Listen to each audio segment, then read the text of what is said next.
5 home buying mistakes to avoid post-election. It provides uncertainty and opportunity.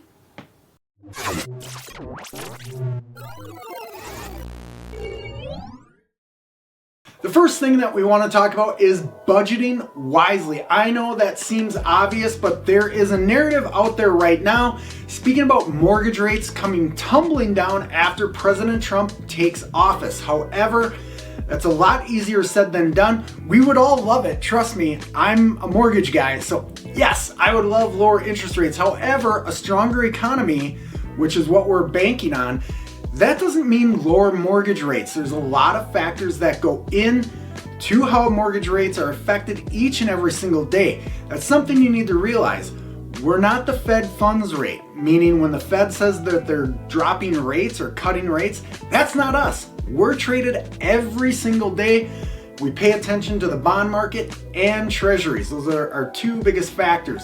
So don't bank on that. So when you're looking at homes, you want to pay attention to utility and maintenance costs, and also looking at your property taxes. People don't realize that going from city to city or county to county can really have an effect on your property taxes. So when you're looking at those things for your new home, pay attention to that, and also find out about those utilities. So your garbage, gas, electric, are you doing internet plus cable or some sort of satellite TV? And your maintenance. What type of things are you gonna need to maintain? Especially if you got a kind of a fixer-upper, or if it's that first home where you're gonna be looking at doing some improvements. Those are things you wanna pay attention to. Number 2 is what I like to call long-term stability. Most times people get so excited when they're buying that house, they make emotional decisions based on one part of the house that they fall in love with. And it's easy to do, I'm guilty of it as well. However, that long-term stability, think about, can we live in this house for 5 to 7 years? Or if we had to, could we make it 10 years? Start thinking about that future and what that looks like. I've had people where they've gotten into a house too fast, and within 2 to 3 years, they're already looking to sell because that house does not fit their needs. And it kind of breaks my heart, not because I'm doing another loan, but ideally we want to be looking, can this new home or the next home, can it last us for that 5 to 7 years? You really got to think through things if you're planning on having kids, or if you're going to be working from home, or both people, if there's 2 of you buying that house, are you both going to be working from home and then maybe having kids on top of that within the next 5 to 7 years? So can that house, can that fit those needs? So that's really important to consider some of those things, and maybe I'm leaving a couple out when you're looking at that property. Another mistake people tend to make when a new president goes into office, especially if you got pre-approved or you did all this research prior to the election, when a new guy takes the office, guess what? New policies go into effect, which can change previous opportunities that you thought were available. Not always, they will leave a lot of things in place, but there could be some new incentives. Doesn't always mean that first-time homebuyer programs are going to change, but there could be tax incentives as well that you don't want to miss out on, along with different changes to down payment assistance programs and grants. Especially, there could be some new things on the horizon or some things being taken away.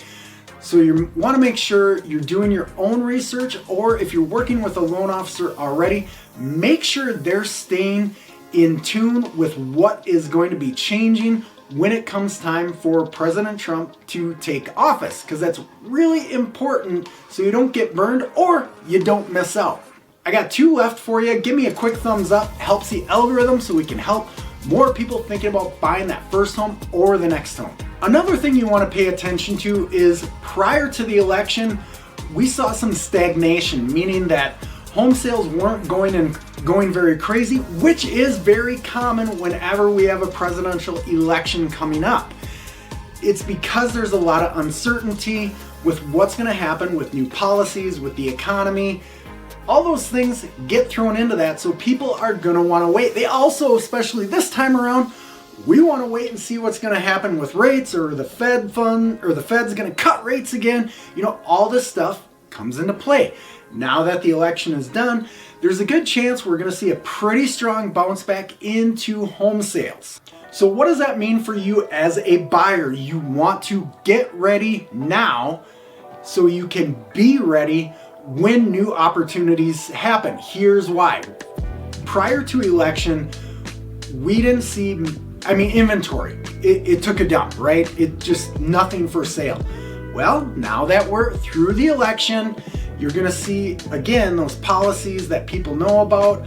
We know who's elected, what's gonna happen. So we're gonna see some more confidence come into play, and there's a good chance we're gonna see more people putting their homes for sale, getting ready to move on to that next chapter of their life, which means you can maybe get an opportunity on the new chapter in your life with more inventory coming to the market. So if you're ready, you don't have to get ready. Start going now and seeing what your real budget is, so that when those homes come up for sale that you want to go see, you can do that and you can take action. Strategic planning is my last tip for you. Oftentimes people are trying to time the market, which is very hard to do. I'm not saying it's impossible, but I think that's when you buy for the wrong reasons and you end up not being happy with the choice that you've made for that first purchase, which, by the way, is your biggest financial investment of your life. What you want to do is buy for your family's needs, your budget, and when you're ready, not when the market is ready. Staying informed and staying educated so you can make the right decision regarding your home purchase is what's most important when it comes to home buying. Sure, you can try to get a better opportunity when rates are lower or rates are higher. There is opportunity no matter what the condition is, to be honest with you. Even when the market crashed in 2008, there was opportunity, trust me. So again, stay informed, stay educated, and stay ready so when that opportunity is there, you can take advantage of it. Thanks for checking out the video. If you like what you saw, you can just keep watching under the next content, or you can always subscribe and come back anytime to see my full library of content.